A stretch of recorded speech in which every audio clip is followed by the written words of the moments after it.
Welcome back to Another Triathlon Podcast brought to you by Mana Apparel. This week, it's down to me and Josh chatting about everything going on in the triathlon world. Fortunately, Fede couldn't make it on this episode, but we are going to geek out on the races that happened this weekend and just chat a little bit about some triathlon gossip and what to look ahead for, because we've got one more big race coming up. And I think the big question at this point is who's going to make it to that start line. But first, we're going to jump in, say hi to the crew. Josh, how are you doing? I am doing better than I have been, that's for sure. I definitely had the illness and didn't lose my voice, but I had whatever has been going around that seems like a lot of people have had. And that was kind of down and out since last Wednesday or Thursday and really bad Friday night. And got most of my energy back Saturday night, Sunday, and now just trying to kick the last of it away. And I am going to hopefully start working out again tomorrow. So it's actually been another additional forced time off, and we're now into 3 weeks without running, or 2.5 weeks now. So legs are going to be fresh. We'll see if I can still jog a 5K turkey trot in 2 days, but it was a doozy. It was I usually get sick once a year, and that was it. But it was as hard as it's been. But I'm happy for the relaxing time, and work has been going really well. So I don't know if that's something that I should worry about or focus on, not working and not training, and all of a sudden work picks up. But had some really good conversations with some future partners that'll be announced in the near future. So I'm really excited about that, and excited to eat a lot of good food in a couple days. And yeah, Jenna got to watch Jenna's episode on Stupid Questions podcast, and then just recorded mine as well. So that's going to be dropping. So the two of us were invited onto a different podcast, which was really neat. And we've talked about doing interviews of ourselves on this show, but now we don't even really have to do that. Go listen to Seth's. Like when we have some downtime and there's nothing going on in triathlon, we'll eventually introduce who we are 2.5 years later. But I'm sure we'll get to that at some point. But yeah, it was fun to be on the Stupid Questions podcast, but it was definitely a lot less of stuff I would talk about on here with like the journey and stuff. It went into some things that, I don't typically talk about in the triathlon world. So it was a fun one to do, but we still need to do our kind of catch ups on how we got into triathlon and what all that looked like and why we do a triathlon podcast. We still haven't quite managed to get around to that. We keep finding things to chat about. Haven't done it yet, but it was a good reminder going on his show. And yeah, like you said, it didn't really talk much about the triathlon aspect of the journey as much as I did my life journey and how we all came to get together and things like that, but not so much the accolades and the things that we truly chase on our own personally when it comes to swim, bike, run, and marathon. So yeah, that episode will still come down the road. It might be a this year off season type opportunity. Yeah. I mean, we'll have a whole like 2 or 3 months till they're back racing again, which is an insane turnaround. If you think about it, from Qatar to Ironman New Zealand, T100 Qatar to Ironman New Zealand, that's not a lot of turnaround time. And even for 70.3 Worlds, like the off season is just not a thing anymore, it looks like. And Ironman New Zealand being like a preseason world championship lineup on some aspects of this. So like literally the off season has now come down to how good can you plan your pro series races, and like who do you think is going to go to this one and who do you think is going to go to that one, and which one should I go after because I might have a chance of getting my Kona slot, or I might have a chance of not finishing 8 minutes back because Kat and Laura are there and, Right. and Lucy's there. Like you have to have all of these factored in, and the earlier somebody like a Kat drops their schedule, then others will start to play theirs out. So it's almost going to become like one of those things where maybe people don't announce their schedules and it's like a catch-22 for Ironman. Like, well, now the pros aren't saying whether or not they're doing what races until they have to. We'll see how it plays out. It certainly makes it interesting, and you get a lot more interest in where people end up and how many people are going to go do the New Zealand race. And that means others are going to be like, well, now I'm going to Texas this year, and I didn't think I was going to go to Texas this year. So that'll be an interesting piece right off the bat. Like who's going to do New Zealand. And if they're not in New Zealand, that means they're probably going to Texas. And if they're not going to Texas, where are they going? So, You know what I um, bet? We're going to see the big names going to New Zealand and Texas. Tick off the two Ironmans early because they know they're planning on having a good result in Kona. So like, okay, just need to get good enough points, good day in Kona. That takes the pro series. But I think the bigger question is where all the not kind of top tier, like the B plus level pros kind of go in there. Do you risk not getting the spot by going to New Zealand or Texas or wait until later in the year and kind of risk if something goes wrong, you don't have the time for backups, which we saw call out a few people this year, like a Hayden Wild. yeah, for sure. Especially the 70.3 worlds. Yeah, is it'd be interesting to see now that you mentioned people might do New Zealand and Texas. Is there anyone that's going to do New Zealand, Oceanside, Texas, and do all three? Because there's that With one in, Oceanside being earlier too. yeah, I think they'll go like New Zealand. There's that one in Australia. What is it? Is it Mooloolaba? They've got a Uh, 70.3 there right Gilon. afterwards. Oh, maybe that's it. Yeah. Yeah, Yeah, I'll yeah. We'll be have to. curious to see, especially with like Oceanside is typically the season opener for the entire year. But at this point, we'll have already had a Pro Series Ironman, a Pro Series 70.3 before Oceanside even kicks off, which is just insane to think about at this point. Like there really is no off season for the pros right now.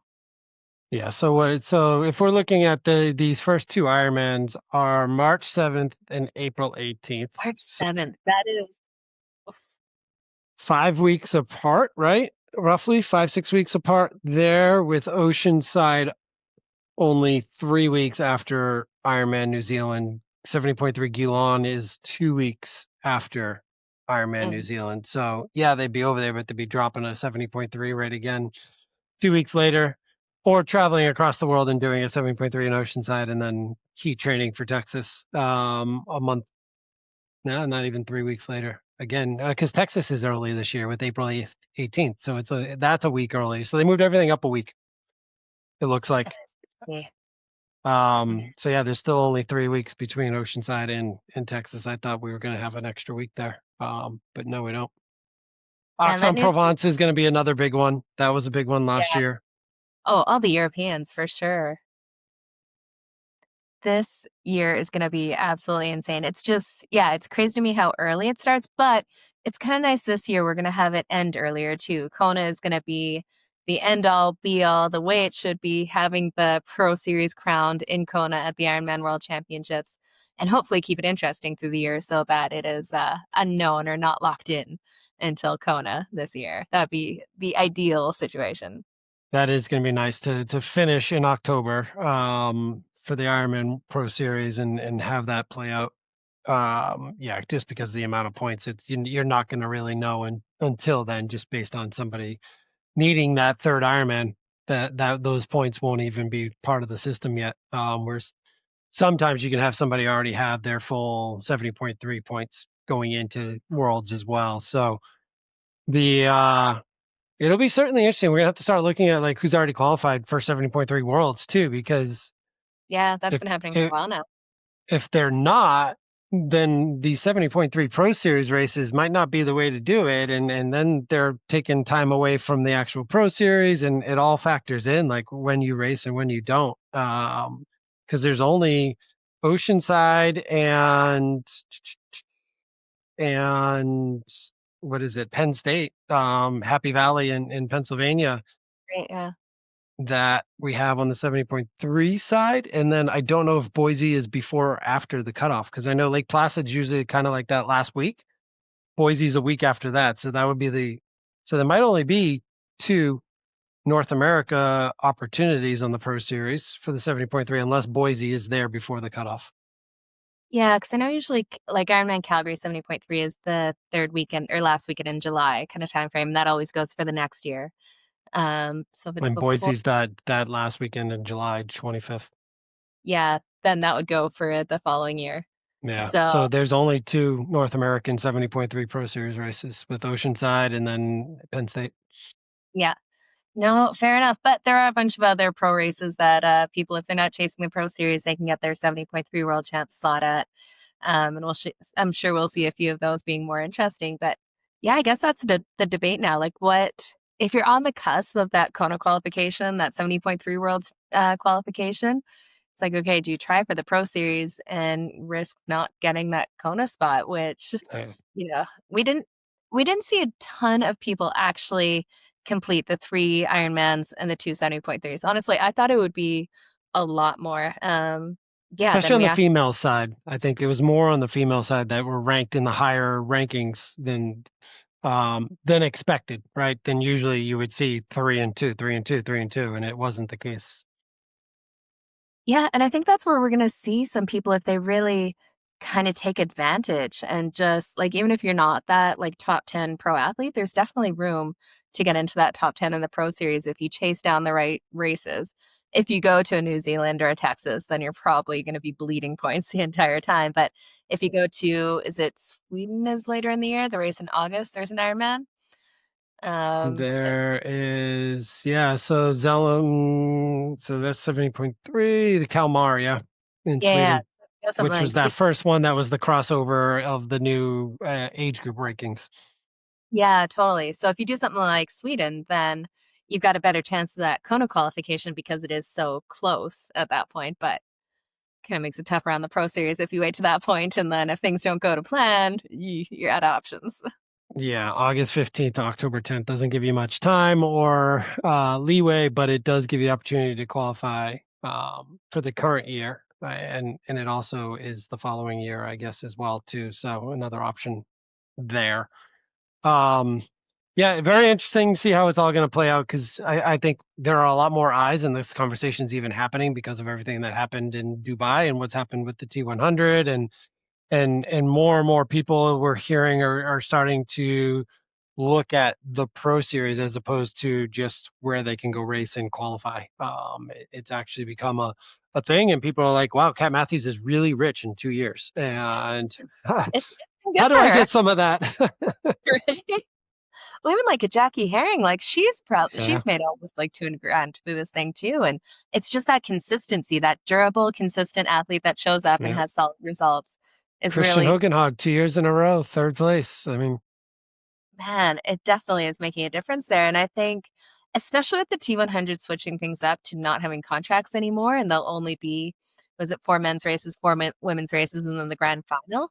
So now you're not tied down to that. So I think we're going to see a lot more athletes kind of jumping into the longer course. Someone like we were talking about earlier, like a Paula Finley kind of thing. She wants to do an Ironman. She's probably not going to jump into the full pro series with 3 Ironmans in her first year kind of deal.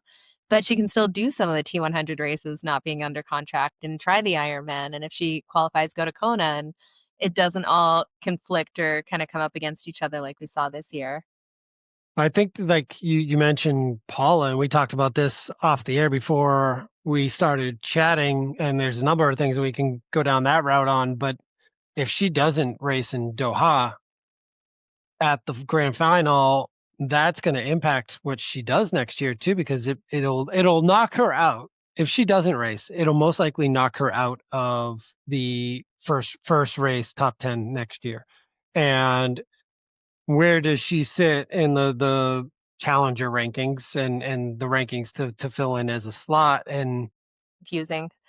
right. Yeah. So if she doesn't race in Qatar, which it sounds like there's a very good chance that she's not going to, based on the hip injury that she had going into Marbella, and whether or not she's ready to go. She's hopeful from listening to their podcast, but I don't think it's something that they're expecting much. But if she can start and finish that race, we know just with her biking alone, her swim bike, she has a good day there.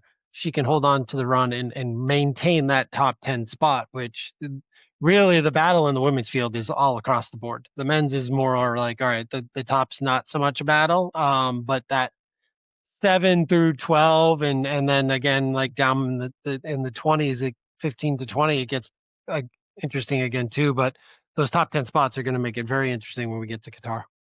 And it's kind of fun on the women's side. Unlike the men's, we like there are 3 women that can actually win the series overall. If they win, which Yeah. makes it a lot more exciting to watch because yeah, it could be anyone's game at this point, and there's definitely going to be some battles further down the line. Which actually kind of brings me to my what the F. And they actually, right before this, announced the women's T100 start list. We got a little sneak peek of this from Tripole. She kind of put it out there. But my what the F is no Taylor Knibb at T100 Qatar. So it looks like whether it was either the Kona heat stress or just done for the season after an incredible performance at the 70.3 World Champs, she is pulling the plug on the T100 Qatar race. She doesn't seem to have loved the series this year.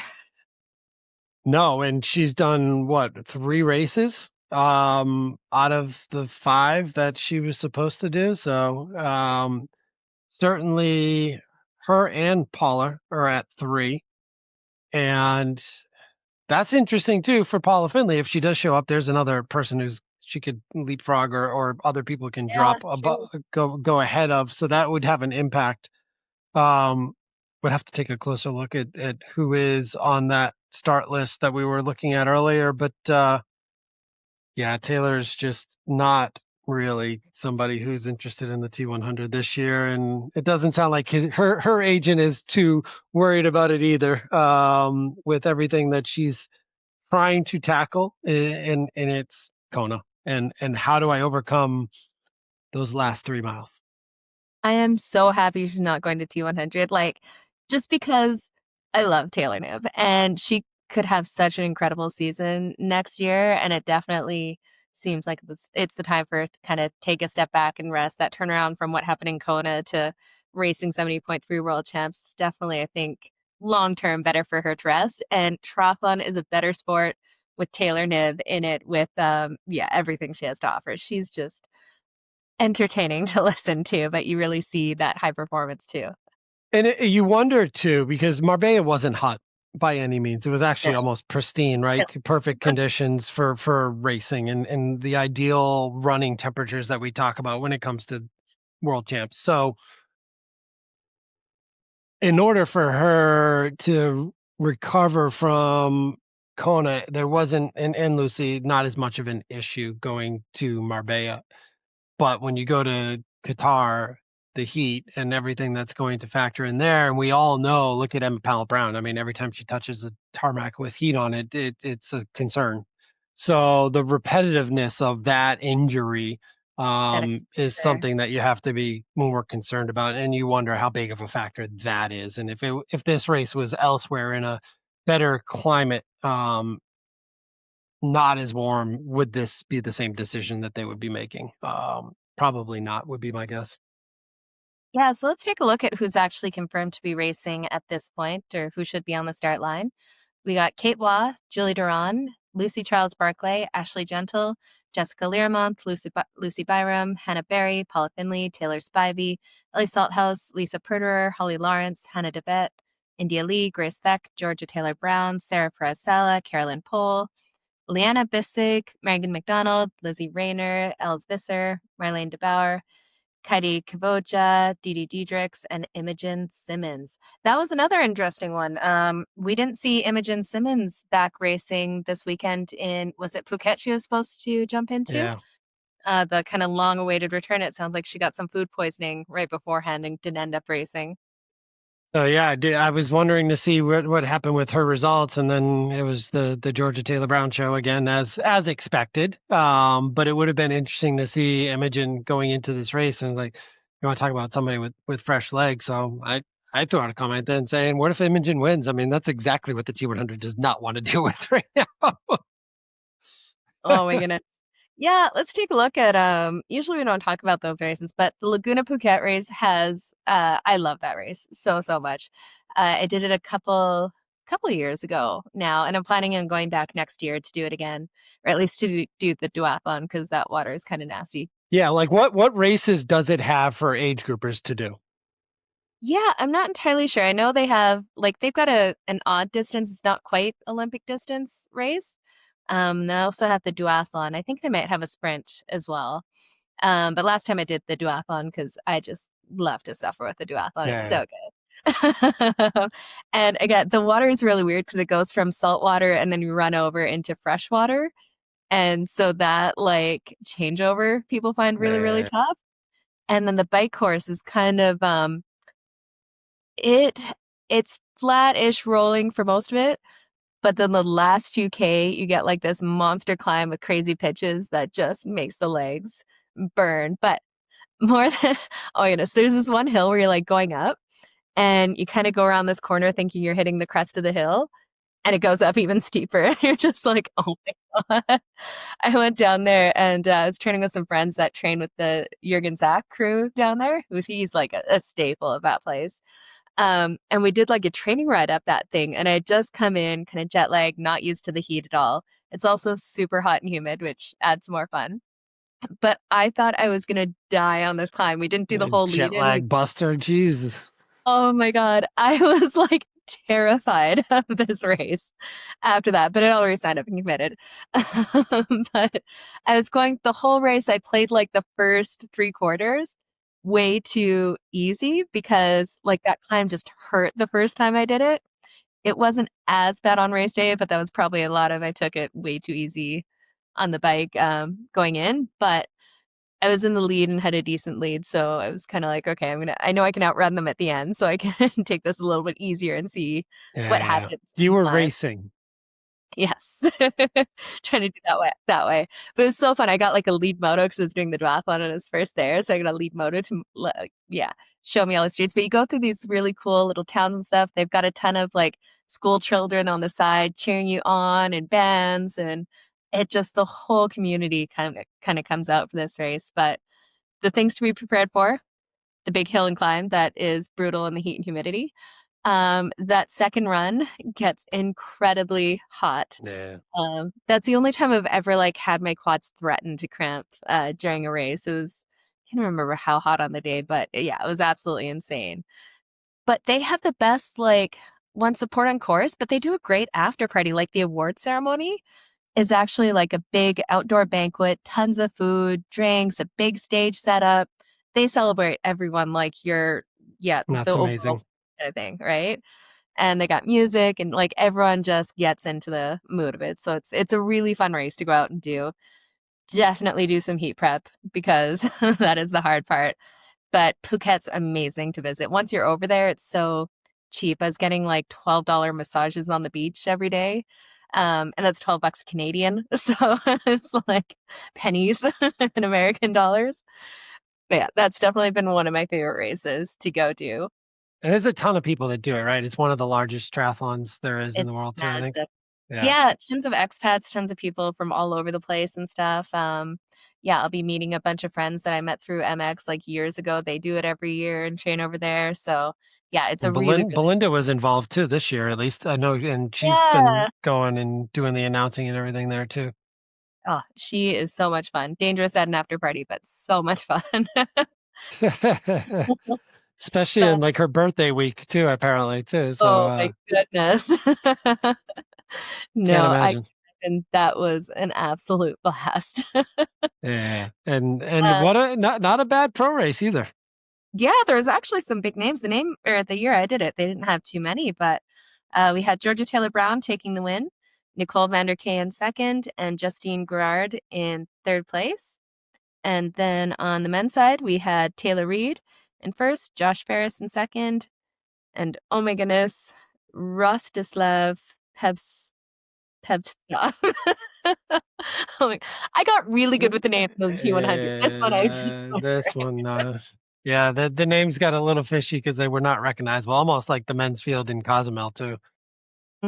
Yeah, we had a bit of that. And actually, that's a good one. So, Cozumel, there was not a ton of coverage in there, but that race, we actually had like a fair few people show up to it. But I think the story of the weekend was Lisa Perter. Like, she won by over 20 On, minutes in yeah. that race. Like, it's kind of disappointing we didn't get to see her at the big races this year because she is absolutely fit and on form now. Just a little bit too late for the big ones. But Yeah, and especially the long distance too. Like she has done very well at the full yeah. distance and has shown up. Obviously, T100 was a surprise early in the year, but she certainly has the legs for the long full course, and we'll see what 2026 brings. Yeah, and she's only like 40 minutes behind the men's winner kind of deal. So that's like definitely shows that she absolutely crushed it. and running We away from like a Danny Lewis and some others with some good pedigree. absolutely. Yeah, we had Lisa Pritter in first, Sarah Svensk in second, Marta Lagonek in third, and like you said, Danielle Lewis in fourth. Yeah, Marta caught her at the end. Yeah. It's yeah, we've gotten pretty used to having some of the pro coverage at the pro series races that now it's just not near as much fun watching the tracker. On the men's side, we had Arthur Horseau, who's used to be training partners with Sam Laidlaw. Yep. Then we had Almog Alazari and Sebastian Norberg and Michael Sarzilla. Man, some tough names in there, but And a bunch of DNFs, and whether it was the heat or mechanicals or just illness and stuff. So it seems like it was Cozumel, as Cozumel usually is. man, this time of year is tough to do an Ironman after the championship season. I know a few people were trying to go and get those early Kona qualification spots, but again, like I think we're seeing that shift a whole lot with the Pro Series because before you'd have a bunch of the big names show up after Kona, tick the box, get their Kona spots, but now that they have to do 3 Pro Series Ironmans to count towards the points, we're not seeing that anymore because it's just another extra Ironman that they have to do on top of 3 next year anyways. Yeah, like we saw Martin Van Riel try and do it last year, right? And that's when he had that crash and then the police That's investigation right. Yeah. and then still almost made it all the way back. And then Right. had to go do South Africa to get his spot for Nice this past year. So we did not see that type of a top end of the point on this one, but it was good to see Horsfell back and competing the way he did because he's battled some injuries and sickness and stuff. So it was good to see him back.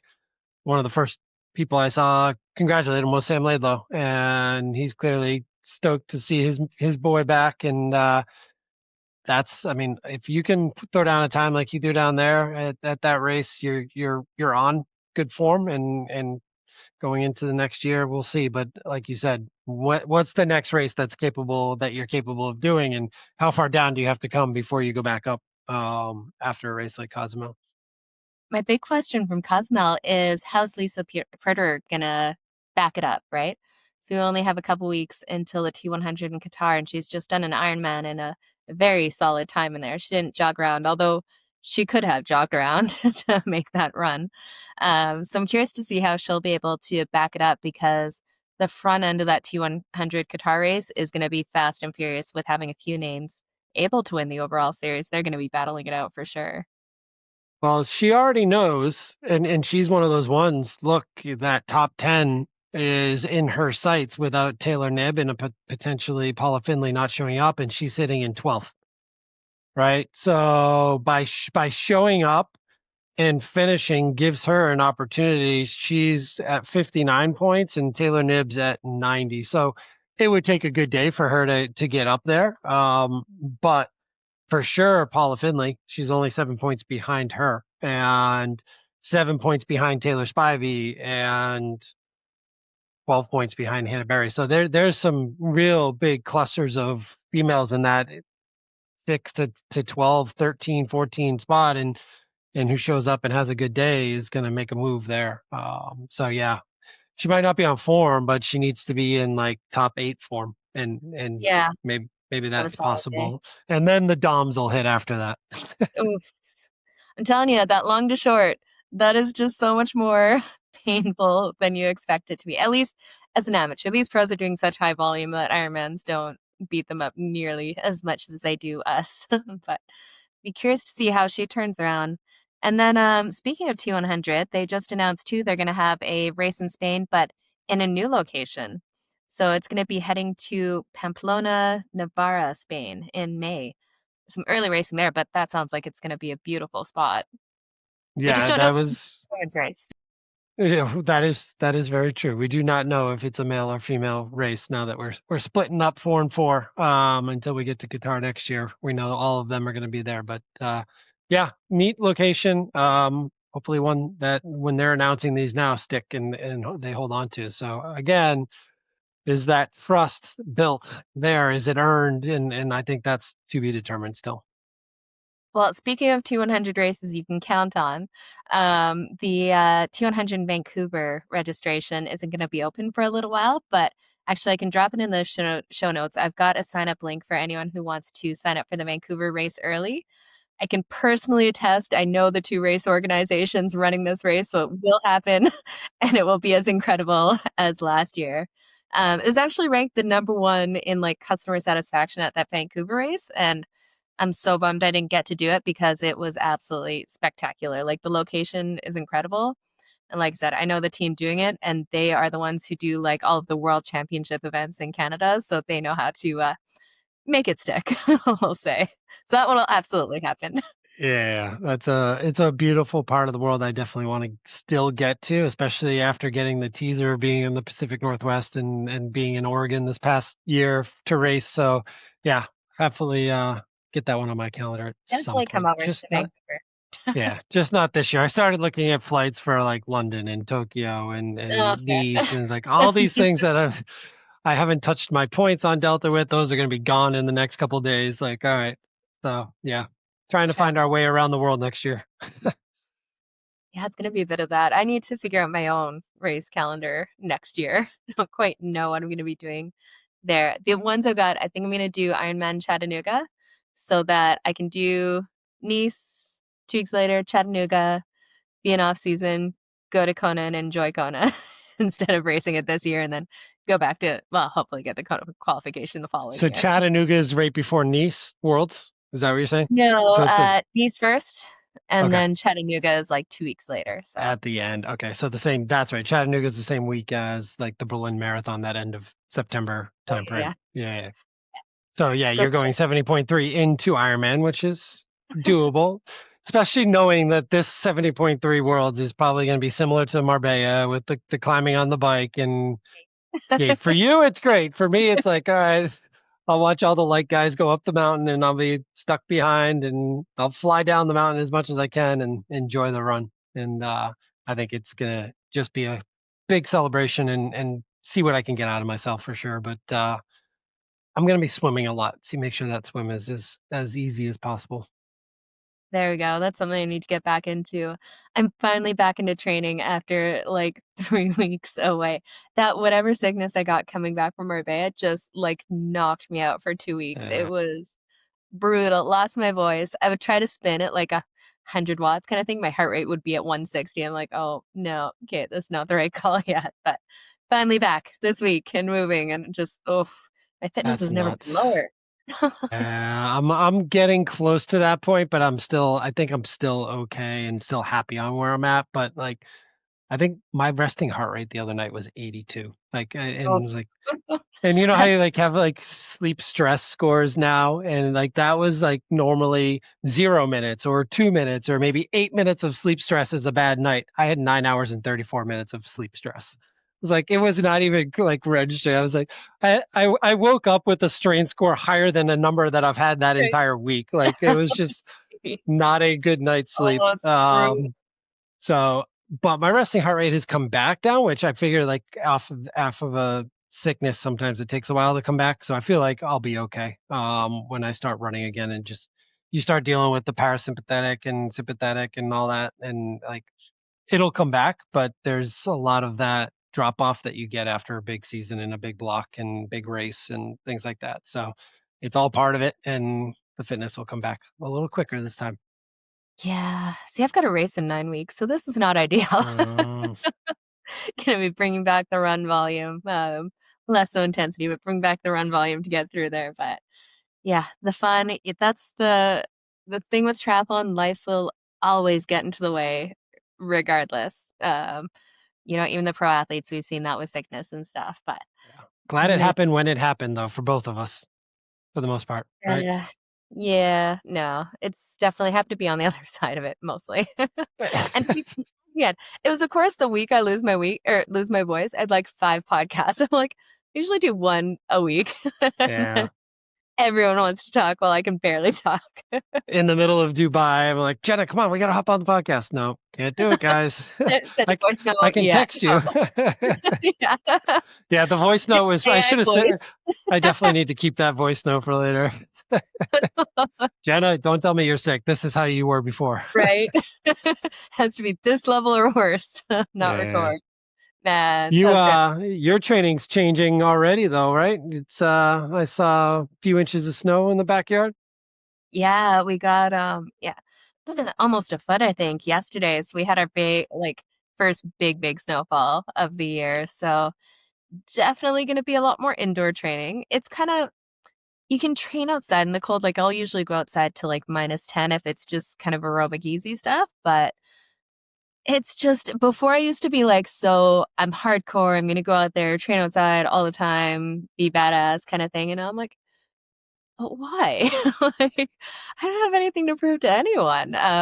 So sometimes you need that mental break to get outside if the weather is nice, but we're going into a streak of all the snow, crazy negative temperatures, and it's like, okay, that's when the treadmill just is way more effective than trying to take whenever you run in the snow, it's kind of like a step forward, half step back, step forward, just because you're slipping around. So And it takes finding time to prepare to get outside and then take it all off and like warm up and shower and like yeah, there's a lot of goes into going outside at this time of the year. And to me, yes, like you said, it's our time is very valuable, and we've got a lot of other things going on as do most age groupers. So yeah, it is okay to train inside, especially on the bike and the treadmill. Obviously, the got to get to the pool, and we're not all rich enough to have our own pools or indoor pools or full swim things like spy. that.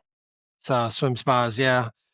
Sorry, Ben Hamilton, yeah, Ben Canute, and you guys with your swim spas, but I mean, yeah, if they it's want getting close to that here too. Yeah, and actually, I just did a an Instagram post that got a lot of attention. Okay, here's the thing. I promise you, it's okay to run at 0% grade. You do not need to be at 1%. There is this big like thing that went around forever that you have to be at 1% gradient when you're running on the treadmill to make it more similar to outside.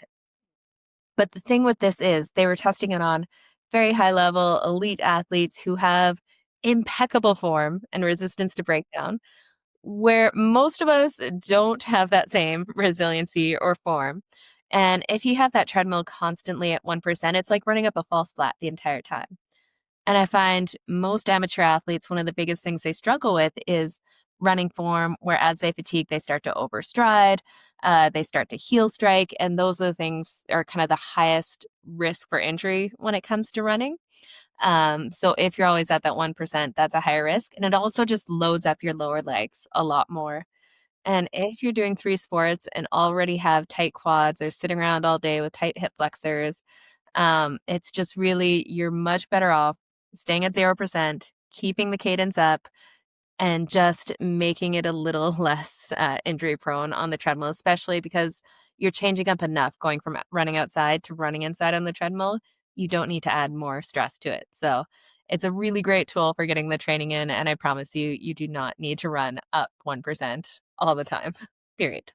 I spent a lot of time at 0% this marathon block in this season than Is I ever have because I was always a half a 0.5 or a 1, and this year was there's no point. I mean, I can do it all at 0, and like you said, there's now plenty of studies around there that there is not much of a difference, and if anything, it might be more beneficial, especially if you're running the Chicago Marathon or the Berlin Marathon and some of these flatter courses where you actually need to train your muscles to be used to being on flat surfaces for a yes. long, Yeah. extended periods of time because you're not getting the up and down that you get in the reprieve between the hamstrings and the quads that some of the up and down courses will give you. So actually training at 0% might be more beneficial than other races when you are talking about the flatter courses. So it was an when you're on the borderline of pushing extra miles and volume is getting up there,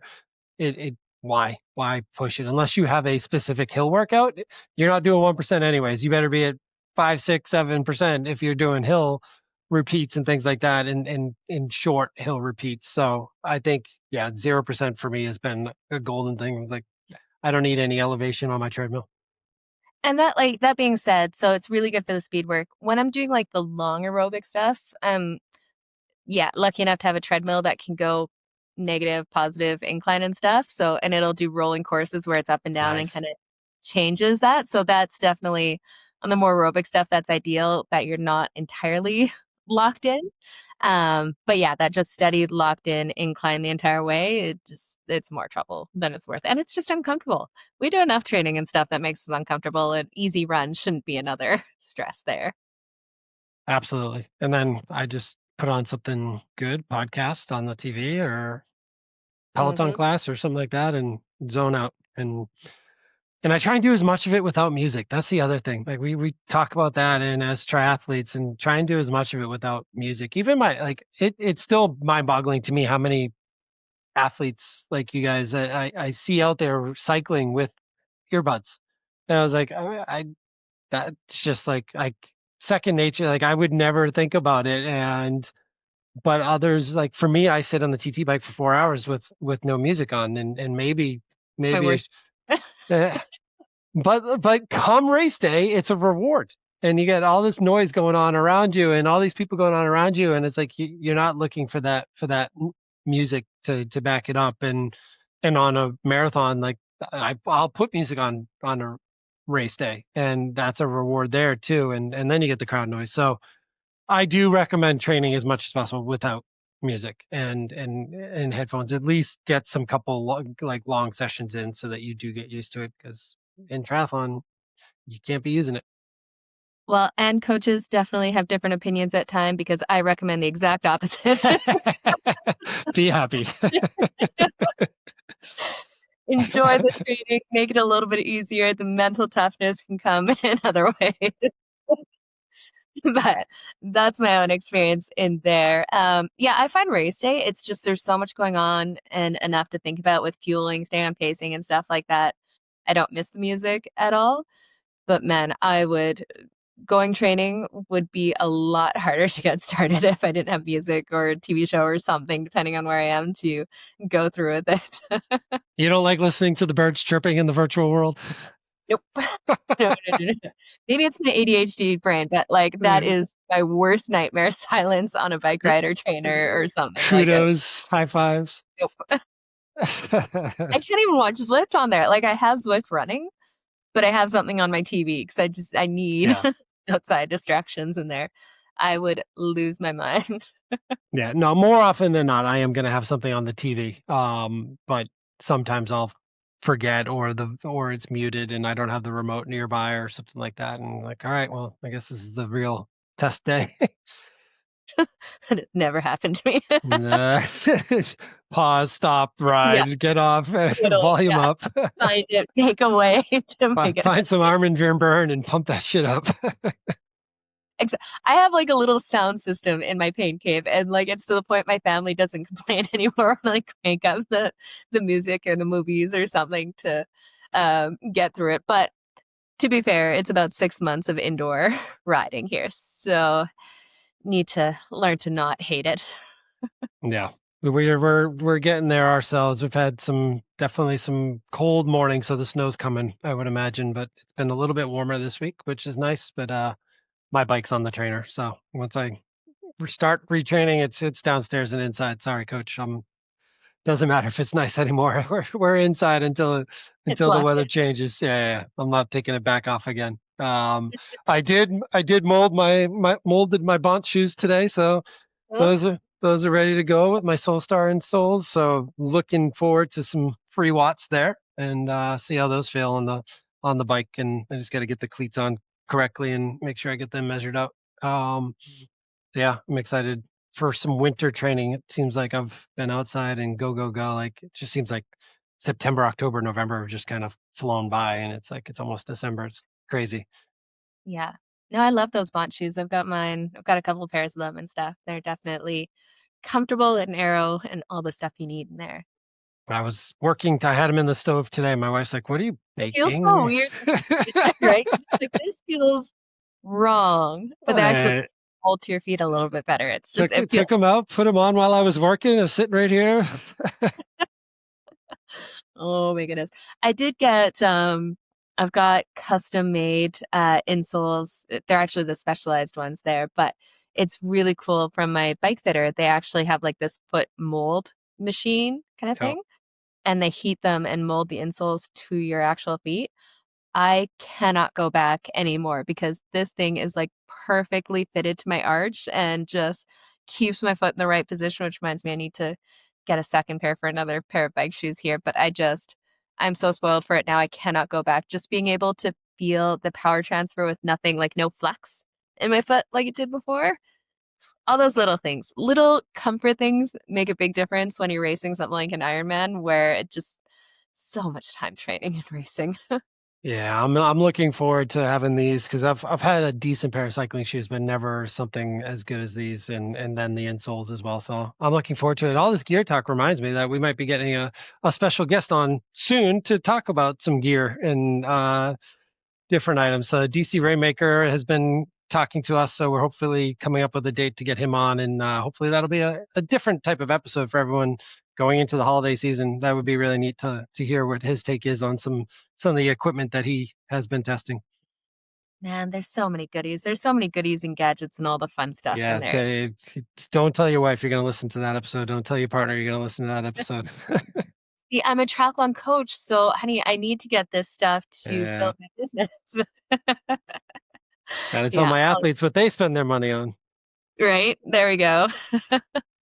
Well, was there any oh, the other thing we were gonna mention here was the Race Ranger data. We saw Race Yeah. Ranger data come out from the latest T100 race in Dubai, amidst all the chaos there. But I think the thing that really stands out with the latest release of data is it's working. Like it makes such a big difference when the data is actually out there, kind of having that accountability and social pressure.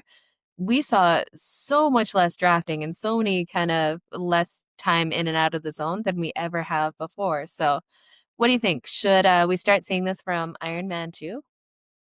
I hope so. It definitely made a difference after like the initial release of the data. Like, I mean, Vincent Louis, like It's in Roth, drastic like it was like difference. off the Yeah. chart, and ever since then it's dropped off. And even with a 8/9 loop bike course, there still wasn't as much in Dubai at all either. Like just looking at the data quickly, it was hard to find anyone that you could point out. Yeah. So yeah, it's definitely working, and I do hope that there's no reason Ironman not to in the small number of Pro Series races that they would have to do it in. hmm I think it would be so good just to, especially you're already at 12 meters and getting that draft advantage from there. To just, yeah, get a little more clarity around it. You have it, the data's there, the information's there. Yeah, I don't see why they wouldn't. And hopefully we'll see. I'm hearing some rumblings about potentially some testing around the 20-meter rule from Ironman. So fingers crossed we see something like that so that we see 20 meters at Ironman because I think that shakes up a lot of things in these races. Like you'll always have the top people who are solid and it doesn't affect them whatsoever. Um, but it could definitely change up some of the results, especially in the pro series if we go to a 20-meter draft roll from 12. Because these flatter courses Yeah. makes a big difference. Like it really does. Especially with the train, like we shared Matthew Marquardt's post from the Yeah. other day, and it was like, yeah, position two is gaining some watts, position three is gaining some watts, but if you have these trains of 9, 10 guys, it's substantial. Like they're literally sitting back there pedaling 20 to Oh, 25 watts less than the guy up front. yeah. No, it's Huge crazy. factor. Oh, for sure. Although I will give Ironman some kudos. We've really seen a difference. Like we're not seeing as much moto interference, so it's a lot more fair there. But yeah, I think with the speeds they're going these days, with the technology, you need to have that 20-meter draft roll because 12 is it's a massive advantage. They don't even need the testing to know it's a massive advantage. But when we asked Scott Drew about it earlier this year, they said there were no short-term plans for it, but hopefully it sounds like there's some renewed interest in seeing what the difference actually is, and maybe we'll get there. I think with them, the one of the things that we keep hearing is they don't want to do it for the pros and not the age groupers, and then it gets really difficult in the age group field to change that whole distance. But to me, it shouldn't. And I think ideally we see it in the pro field. We see age group I want to qualify for world championships, mass start, or some type of starting corral, and then everybody else age group goes and does their own thing. And maybe those elite age groupers that are chasing something and the pros have the 20 meter. And then it becomes a little bit easier to police, and then from there we figure it out. But that would be, to me, that would be ideal. And hey, if it costs an extra $50 to sign up and Yeah. be in that elite wave, you're going to Kona anyway, so it's an extra $50. Man, it'd be so much fun, and then you actually know who you're racing against. Like, I would love to see that field where it's elite age groupers, you all start at once, when the gun goes kinda thing. Because Yeah, that's the like, man, I've lost out on wins because I thought I was racing it smart 'cause I had another race coming up, but then ended up losing by 7 seconds because I missed someone on the course. yeah. And you It's don't like, always "Oh." have 20 team members on the course Yeah, or people out exactly. there cheering for you. Yeah, so you definitely I should race right till the end, but it would be nice to know who's around you and just have an idea of positioning where you are because at this point, really, you never know, right? And it's more I find it a lot of fun racing the people on the course opposed to just kinda doing my own thing. I find it a lot more engaging and motivating when there's people around you. Yeah, it was neat. It was also one more kudos to Ironman. It was nice to see the emails did go out last week, Yeah. and people got their retroactive Kona slots, and then they had 48 hours to make a decision and make the payment because it's not small. It was almost $1,900 of US dollars to secure your slot, but notifications went out end of last week, and they had 48 hours. So not not bad compared to when they made the announcement, and about a week later they were able to get all those emails out. And we had a few of the people that had been following our account reach out and shared those emails with us. So thank Yeah, you to you there's guys, always and congrats for getting in. Yeah, and you know what? That kind of brings something to mind. So Ironman recognized that one of the barriers to more women accepting their Kona spots was just not having the time and space to kind of make a plan for it, right? Um, I wonder if that's something they ever look at doing in the future where it is a situation of you don't have to take the spot right at the roll down where you get an email and you have that 48 hours to accept it or not. Cause I think that could definitely make a difference. Like, to be fair, there is a lot of fun and energy and excitement of being in that room and having to jump up and yell, and you're just like nervous that they won't hear you say, I'm taking my slot kind of thing.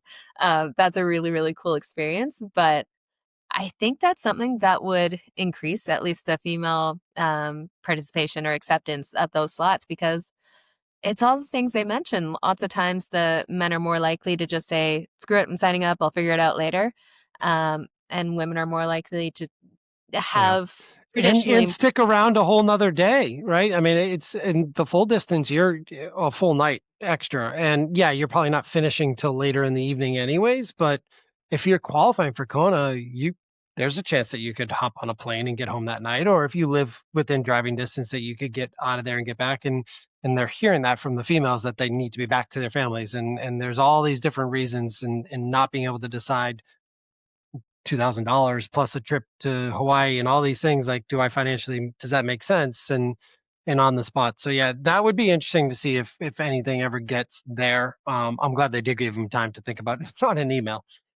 Yeah.